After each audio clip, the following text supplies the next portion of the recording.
এত বড় গাদ্দার হইলা কেমনে, এত বড় অহংকারী মুসলমানের ঘরে এত বড় বেয়াদব কেমনে হইলা? জলজ্জান্ত প্রকাশ্যে এখানে নামাজ হইতেছে, হায় হায় মুসলমানের বাচ্চা এত বড় নিকৃষ্ট কেমনে হইলি বেটা? কোন মার ঘরে জন্ম নিলি? কোন বাপের ঘরে জন্ম নিলি? এমন মালিক কেমনে ভুলে গেলি? না ফরমান, এমন মালিকের সেজদা ভুলে গেলি কেমনে? ছি ছি ছি ছি, থুতু বেটা তোর কপালে বেটা, থুতু মারি তোর কপালে বেটা, যা তুই বেটা, চলে যা বেটা। বেনামাজি তো উঠে যা বেটা। এত বড় অসভ্য হয় মানুষ। আস্তাগফিরুল্লাহ, আস্তাগফিরুল্লাহ, আস্তাগফিরুল্লাহ। বলে কি আল্লাহ তাআলাকে, এত বড় মহান মালিককে একটা সিজদা দিবা না? কি শুনবা বয়ান? কি বলতো বলো? বলে লাভ কি? আল্লাহ আমাদেরকে হেফাজত করে। আমিন। যদি কারো বিবেক থাকে, যদি এক পবিত্র মায়ের দুধ খায়া থাকো, যদি রক্তে শেষ এক ফোঁটা ঈমান থাকে, মানুষের ঘরে, মুসলমানের ঘরে জন্ম নিয়েছ, আজকে সেজদা দিও। ভুলে গেল, আজকে সেজদা দিও। শরীর পাক বানাও, প্রয়োজনে নাপাক শরীর নতুন করে গোসল করো, আবার মালিককে সেজদা দাও। যদি বলে হুজুর সবকিছু ঠিক মতো পারি না, এমনি সেজদা দাও। চোখের পানি ফেলে বলো, আল্লাহ তোমার জমিন, তোমারও আসমান, এত বড় কায়নাত তোমার। আল্লাহ তাআলা কোরআনে বলছেন, বান্দা এটা ঠিক না, বান্দা তুমি জানো না বান্দা আমি কি পরিমাণ, কত বড় সৃষ্টি জগৎ দিয়ে আমি তোমাকে লালন পালন করি। একটা একটা লোকমা খাবার, এক এক লোকমা খাবার আমাদের মুখের সামনে যদি এক সেকেন্ড আমরা কল্পনা করি, তাহলে এত বড় বিশাল পৃথিবী, এই পুরা আসমান জমিন সব সাজাইয়া সব কিছুর ব্যবস্থাপনার মাধ্যমেই আল্লাহ তাআলা আমাদের এক এক লোকমা খাবার পৌঁছে। যদি আসমান না থাকে তাইলেও ফসল হবে না, যদি জমিন না থাকে তাইলেও ফসল হবে না, যদি সূর্য না ওঠে তাহলেও ফসল হবে না, যদি চাঁদ না ওঠে তাহলেও ফসল হবে না, যদি বাতাস না থাকে তাহলেও ফসল হবে না, যদি আলো অন্ধকার না থাকে তাহলেও ফসল হবে না। আল্লাহ তাআলা বলছেন, বান্দা আমি 1 শতক 2 শতক জায়গা না, বরং এই পুরা কায়নাতের মাধ্যমে আমি আল্লাহ তোমার রিজিক পৌঁছে। তুমি জানো না তোমার এক এক লোকমা খাবারের পিছনে আমি আল্লাহর ফ্যাক্টরির, আমার এই সৃষ্টির, আমার এই জগৎ ফ্যাক্টরির কি পরিমাণ পার্টস, কি পরিমাণ মেশিনারি, কি পরিমাণ যন্ত্রপাতি আমি আল্লাহ তাআলা তোমার এক এক লোকমা খাবারের পিছনে লাগাইছি। কোন ক্ষেত, কোন ফসল, কেমনে কোনটা করছি তুমি তো জানো না, আমি তো সব করেছি। আন্না সাবাবনাল মাআ সাব্বা সুম্মা শাকাকনাল আরদা শাক্কা ফাআমবাতনা ফিহা হাব্বা। আল্লাহ বলে, বান্দা শুনো, আমি তোমারে গল্প শুনাই। আল্লাহ বলতে, আমি প্রথমত এই আকাশ থেকে অঝোর ধারায় বৃষ্টি নামাই, এরপরে আমি আল্লাহ জমিনটাকে বৃষ্টির পানির ফোঁটা দিয়ে ছিদ্র করি, ছিদ্র চালনির মতো ছোট ছোট ছিদ্র করি। তুমি দেখো না, তুমি এমনি বুঝতা না যে মাটিতে ছিদ্র কই, এত ছিদ্র কই। আল্লাহ বলেন, আমি ছিদ্র করে রাখছি। ফাআমবাতনা ফিহা হাব্বা, একদিন আমি আল্লাহই যথাসময় মাটির সেই ছিদ্রের মুখ থেকে নতুন শস্য, নতুন গাছ, নতুন ফুল, নতুন ফসল আমি আল্লাহ বের করে আনি। আমি বের করে, এটা আমি করি বান্দা। ওয়া আনজালনা মিনাল মুসিরাতি মাআন সাজ্জাজা, লিনুখরিজা বিহি হাব্বান ওয়া নাবাতা। আল্লাহ বলেন আমি সাদা মেঘমালা জমাট মেঘ, ওইখান থেকে আমি বৃষ্টি নামাই, সেই বৃষ্টির মাধ্যমে আমি তোমাদের জন্য শস্য, বীজ, উদ্ভিদ, গাছ আমি সব কিছু বের করি, উৎপন্ন করি। এই জন্য আল্লাহ কোরআনে বলছে ওয়াফিস সামাই রিজকুকুম, বান্দা শোনো তোমাদের প্রত্যেকের রিজিক ওয়াফিস সামা, আসমানে, খেতে না, সব ফয়সালা ওইখানে আরশে, সাত আসমানের ঊর্ধ্বে, সাত আসমানের ঊর্ধ্বে। ছেলেরা কষ্ট দিও না, মোবাইল উঠাইও না, আমি নিষেধ করলাম ভাই। গাদ্দারি করো না বাপ, কেউ গাদ্দারি করো না, বাড়াবাড়ি করো না ভাইয়া। আমি তোমার কাছে ভোটের জন্য আসি না, আমি তোমার কাছে কোনো কিছু ভিক্ষা চাচ্ছি না, আল্লাহর জন্য আসছি। তাহলে আমার কষ্ট লাগলো, আমি প্রথমেই কথা বলে নিলাম, প্রিয় সন্তান, এত বড় গাদ্দার মুসলমান এত অল্প বয়সে হওয়ার কথা না। ছোট বয়স, শরীর তো নরম, দিল তো নরম থাকার কথা। আমরা কিতাবে পড়ছি যার বয়স যত কম তার মধ্যে আল্লাহকে মানার যোগ্যতা তত বেশি। হ্যাঁ, এটাই কিতাবে কথা। যার বয়স যত কম, সৃষ্টিগতভাবে আল্লাহ তাআলা প্রত্যেক মানুষকে মা মিন মাউলিদিন ইল্লা ইউলাদু আলাল ফিতরা, নবী সাল্লাল্লাহু আলাইহি সাল্লাম বলছে প্রত্যেকটি মানব সন্তানকে আল্লাহ তাআলা সৃষ্টিগতভাবে আল্লাহকে মানার যোগ্যতা, স্বভাবজাত সৃষ্টিগত যোগ্যতা দিয়েই পৃথিবীতে ভূমিষ্ঠ করেছেন। এজন্য তাফসীরের মধ্যে আছে যার বয়স যত কম আল্লাহকে মানার যোগ্যতা তার তত বেশি। যত বেশি বয়স বাড়ে আর গুনার পরিমাণ বেড়ে যায়, নাফরমানির পরিমাণ বেড়ে যায়, তো মানুষ বয়স যেমন শরীর আত্মাও শক্ত হয়ে যায়, আড্ডি হয়ে যায়, তার গুনাহটাও শক্ত হয়ে যায়, হাড্ডি হয়ে যায়। ফলে ধীরে ধীরে আল্লাহর ইবাদতের যোগ্যতাটা হারায় ফেলে।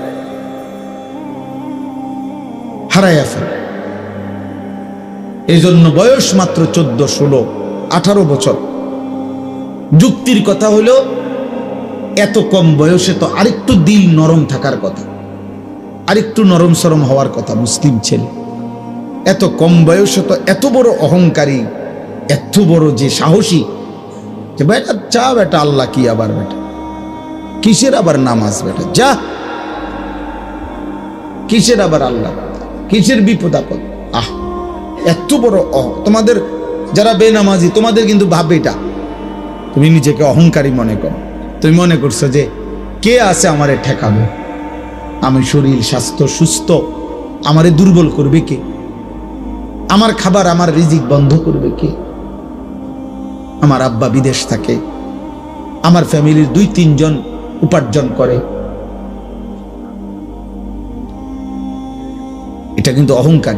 কোরআন শরীফে আছে সেজদা না দেওয়াকে কিবির বল, খোদার কসম অহংকার বল। আল্লাহ তাআলা ইবলিসকে এই সেজদা যখন দেয় নাই তখন ইবলিসকে আল্লাহ নিজে বলছে ফামা ইয়াকুনু লাকা আন তাতাকাব্বারা ফিহা, ইবলিস আমি আল্লাহর সামনে অহংকার করা মানাইল না, ঠিক হলো না। তাহলে অহংকার করছে মানে সেজদা করে নাই, কথা বলেন কি করে নাই। এই জন্য প্রত্যেক বেনামাজি মুতাকাব্বির, অহংকার, অহংকার। আর প্রত্যেক অহংকারের ঠিকানা জাহান্নাম। আলাইসা ফি জাহান্নামা মাসওয়াল লিল মুতাকাব্বিরিন, কোরআন শরীফের আয়াত। আল্লাহ বলছে তুমি কি জানো না বান্দা, অহংকারীদের ঠিকানা শুধুই জাহান্নাম, শুধুই জাহান্নাম। নবীজি সাল্লাল্লাহু আলাইহি সাল্লামকে জিজ্ঞেস করছে ইয়া রাসূলুল্লাহ অহংকার কি? নবীজি বলছে 2 জিনিস। এক, বাতরুল হক, এই বাতারুল হক, যত কিছু হক, যত কিছু আল্লাহ রসুলের বিধান তাকে প্রত্যাখ্যান করা, এটা হলো 1 নম্বরে অহংকার।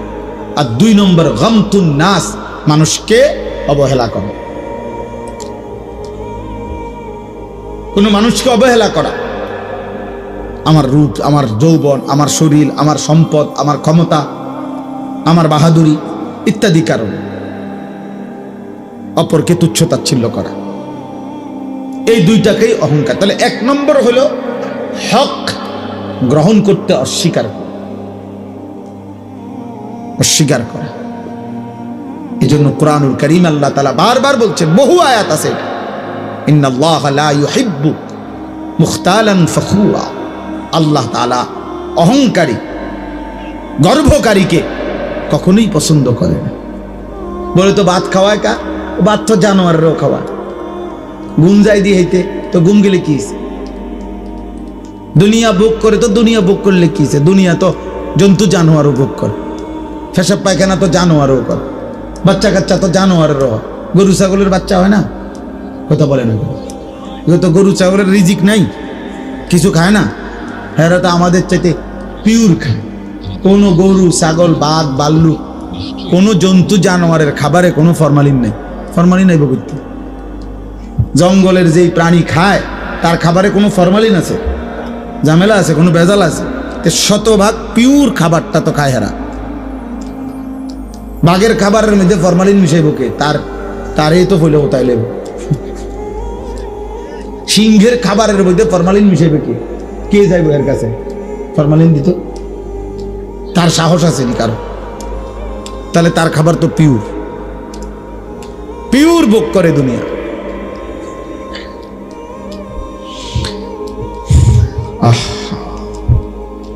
আমি অনুরোধ করছি প্রিয় ভাই, প্রিয় নওজোয়ান, বয়স্ক বাবা, মাঝবয়সী বাপ, পর্দার আড়ালের মা বোন, আল্লাহর কোরআনের বিপরীতে, সেজদার বিপরীতে এমনিতে এই জীবনটাকে গুড়াগাড়ি করে নষ্ট করা, এটা সুস্থ স্বাভাবিক মানুষের জীবন না। গুনার মধ্যে ডুবে থাকা এটা কোনো জীবন না। আত্ম উপলব্ধি যার নাই ও স্বাভাবিক মানুষ না। কমপক্ষে বিবেকের একটা প্রথম দাবি, বিবেকবান মানুষ এটা বুঝে যে এটা আমার জন্য কল্যাণ না অকল্যাণ। এতটুকু যদি কারো বিবেকে কাজ না করে, সে তো পাগল, মাতাল, সে অচেতন, বেহুশ, সে নির্বোধ, আহমক, আবলা, বোকা মানুষ। আল্লাহ আমাদেরকে হেফাজত করেন।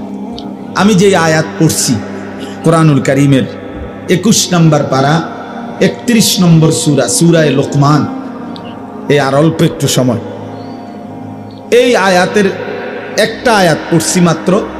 এই আয়াতটার সংক্ষিপ্ত অর্থ এবং অল্প একটু কথা বলেই আমি আমার কথা শেষ করব ইনশাআল্লাহ। আমাদের প্রিয় নবী সাল্লাল্লাহু আলাইহি ওয়াসাল্লাম যখন মক্কায় কালেমার দাওয়াত দিচ্ছিলেন, মক্কার কুরাইশ কাফেররা প্রতিনিয়ত সর্বান্তকরণে বহু আঙ্গিকে নবীজির দাওয়াতের বিরোধিতা করত, যতভাবে হইতে পারে, শারীরিক, মানসিক, দৈহিক, সবভাবে তারা নবীজির বিরোধিতা করত। অর্থাৎ শারীরিকভাবে মানে হলো নবীজি এবং সাহাবাদের উপরে শারীরিকভাবে জুলুম অত্যাচার করত, নির্যাতন করত। আর মানসিকভাবে মানে হলো নবীজি সাল্লাল্লাহু আলাইহি সাল্লাম সাহাবাদেরকে অকথ্য গালিগালাজ করত, পাগল, নবীজিকে বলতো জাদুকর, নাউজুবিল্লাহ, কবি, গণক, নির্বোধ, এগুলো বলতো, মাজনুন, সাহের, মোহাম্মদ পাগল, মোহাম্মদ জাদুকর, কাহেন, গণক, শায়ের, কবি, আহমক, বোকা, আবলাহ, নির্বোধ, বুদ্ধি বিবেচনা যার নাই, নাউজুবিল্লাহ, এরকম মন্দ গালি দিত। আল্লাহ নবী সাল্লাল্লাহু আলাইহি সাল্লামকে। এরপরে সাহাবায়ে কেরামের উপরে জুলুম অত্যাচার করত। কিন্তু তারা দেখত যে যত রকমের আবু জেহেল, আবু লাহাব, উতবা, সাইবা, মক্কার কুরাইশ বড় বড় সর্দাররা যত আইটেমেই বিরোধিতা করত, কিন্তু কোনো আইটেমে বিরোধিতার পরেও যখনই তারা একত্রে বসতো তখন তারা হিসাব করত আর কইতো যে আরে যাই করি বিরোধিতা কাম তো হয় না, মুহাম্মদের অনুসারী তো দিন দিন কেবল বাড়তেই আছে। কামটা হইল কি? ঘটনাটা কোথায়? কি সেই কারণ যে কারণে আমাদের এতগুলো নেতৃস্থানীয় কুরাইশ নেতৃবৃন্দের কোনো বাধা, কোনো কথা, কোনো বুঝানো কাম হইতেছে না, কাম হচ্ছে না কেন? তখন তারা আপনার চিন্তা করে একটা জিনিস তারা উদ্ঘাটন করছে। ভাই এদিকে তাকান, এদিকে তাকান। হ্যাঁ এই দেখেন, হ্যাঁ দেখো ভাই, হাসি দাও, হাসো সবাই, হাসো একটু, দেখো। এবার বলো ভাইয়া, এই চাচার চোখ, নাক, কান, হাত, পাও সব দেখতে একরকম, কিন্তু মালিক তার মাথার ভিতরে কোনো একটা সমস্যা। তো এই বেচারা অসুস্থ, মানসিক প্রতিবন্ধী। দোস্ত, আল্লাহর ফেরেশতা ইমানদার তারাও তোমাদের মতো যারা নাফরমান, চরিত্রহীন নারী, ছবি, অস্থি দৃশ্য, নাচ গান আর অসভ্যতা নিয়ে জীবন কাটাও, তোমাদেরকে নিয়েও হাসে। তোমরাও এরকমই বোকা, নির্বোধ। কোরআনুল কারীমে বারবার বলছে প্রত্যেক পাপী আহাম্মক, প্রত্যেক পাপী মূর্খ। আমি হই আর আমরা হই, প্রত্যেক পাপী মূর্খ। লা ইয়াফকাহুন, কিছুই বোঝে না, কিছুই জানে না। লা ইয়াকিলুন, কোনো আকল নাই, দিমাগ নাই। পাপীর কোনো আকল থাকে না, পাপীর কোনো বুঝ থাকে না, পাপীর কোনো জ্ঞান থাকে না। এমনি দুনিয়া ভোগ করে, এমনি দুনিয়া ভোগ। দুনিয়া তো আল্লাহ সবাই, সেও খায়, এই পাগল মানুষটাও কিছু না কিছু খায়, কিছু না কিছু। রাত হলে কোনো না কোনো এক জায়গায় পড়ে ঘুমায় থাকবে, তারও স্বাভাবিক প্রয়োজন পূরণ হয়ে যাচ্ছে। দুনিয়া তো এক প্রতিবন্ধীরও পূরণ হয়, আখেরাত পূরণ হবে না। আমার আব্বা, আমার সন্তানরা, আমার ভাইরা, নওজোয়ান সাথী, আখেরাত পূরণ হবে। আখেরাত তো পূরণ হবেই না। বাকি আমার একটা কথা মনে রাখো, তোমরা যে পরিমাণ বাড়াবাড়ি করতেছ, তোমাদের আগামী জীবন সুন্দর হবে না, কষ্ট পাইবা। মনে রাখো, আমার নাম আনিসুর রহমান। মনে রাখো ভাইয়ের এই কথা। যদি মনে করো ভাই, তো ভাই হিসাবে বলবো। 16 বছর বয়সী ছেলে, তুমি আমার সন্তান। আমার প্রথম সন্তানের বয়স 16 বছর। আমি মনে করলাম, মনে করাই গেল, কষ্ট পাইব খুব দ্রুত, খুব দ্রুত, এই খুব দ্রুত, খুব দ্রুত বললাম আমি। আল্লাহর প্রিয় বান্দারা বলছেন প্রতিদিন, এই যে মনে করো এখানে যে পরিমাণ ছেলে একত্র হইছ, তোমরা কোনো সারা বাংলাদেশের না, তোমরা সারা কুমিল্লা জেলার না, তোমরা সারা ব্রাহ্মণপাড়ারও না। এই সর্বোচ্চ 20 কিলোমিটার, 10 থেকে 20 কিলোমিটার এলাকার ছেলে, এর বেশি হবে না, 20-30 কিলোর বেশি হবে না। তাহলে 20 থেকে 30 কিলোমিটারের ভিতরের কিশোর যুবক ছেলে তোমরা, প্রিয় ভাই, ইনসাফ করে তোমরা দেখো আর খেয়াল করে দেখো বেনামাজি কি পরিমাণ। তাহলে মাত্র 30 কিলোমিটার মুসলিম এরিয়ার মধ্যে যদি বেনামাজি যুবক এত বেশি পরিমাণ হয়, তাহলে আগামী দিনে সুখ আসবে কোত্থেকে? হওয়া তো উচিত ছিল যদি এখানে যতজন বেনামাজি, এতজন যদি সারা বাংলাদেশের হারে হইতো, তাহলে তেমন একটা টেনশন আছিল না। বুঝেন নাই ভাই? যে সারা দেশের হারে, 1 কোটি মানুষের হারে 200-400 মানুষ নামাজ পড়ে নাই, ঠিক আছে, এটা একটা কি আছে, কিন্তু 20 কিলোমিটার জায়গা মনে করে, তো 20 কিলোমিটার জায়গার মধ্যে যদি এই পরিমাণ বেনামাজি হয়, আগামী দিনে সুখ আসবে কোত্থেকে? আগামী দিনে শান্তি আসবে কোত্থেকে?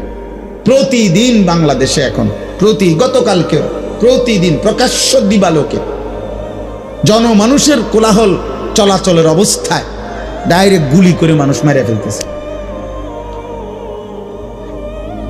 ডাইরেক্ট গুলি করে ফেলাই দিতেছে।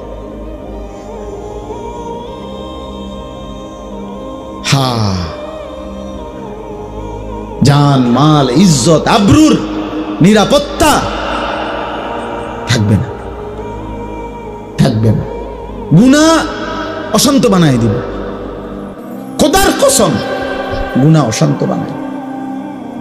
নবীজি সাল্লাল্লাহু আলাইহি সাল্লাম বলছেন, লা ইয়াকুনু ফি উম্মতি খাসফুন ওয়া মাসখুন ওয়া কাসফুন। এই হাদিসটাই আমি পড়ছি। আমার উম্মতের মধ্যে শেষ জামানায়, ফি উম্মতি, আমার উম্মতের মধ্যে নবীজি বলছে তিনটা বড় বড় আযাব আসবে। একটা হলো মাটির সহ ধসিয়ে দেওয়া হবে। মনে করেন আমরা এরকম বসছে, একসাথে মাটি ধইসা সবাই দাফন হয়ে গেছে। 2 নম্বরে মাসখুন, চেহারা বিকৃত করে দেওয়া হবে। 3 নম্বরে কাসফুন, পাথরের বৃষ্টি বর্ষিত হবে। বিশুদ্ধ হাদিস, তিরমিজি শরীফের হাদিস। সাহাবারা জিজ্ঞেস করছে, ইয়া রাসূলুল্লাহ মাতা, কখন এমনটা হবে? নবীজি বলছে, ইজা জাহারাতিল কাইনাত ওয়াল মাআজিফ, যখন ব্যাপকভাবে গায়িকা, বাদ্যযন্ত্র, গান বাদ্য, নাচনেওয়ালি আর নর্তকী, বেহায়াপনা, গান বাদ্য আর বাদ্যের ঝংকার, এটা যখন বেড়ে যাবে, ওয়াস্তাহাল্লাতিল খামরা, এবং মানুষ হালাল পানির মতো মদ আর নেশা পান করতে থাকে।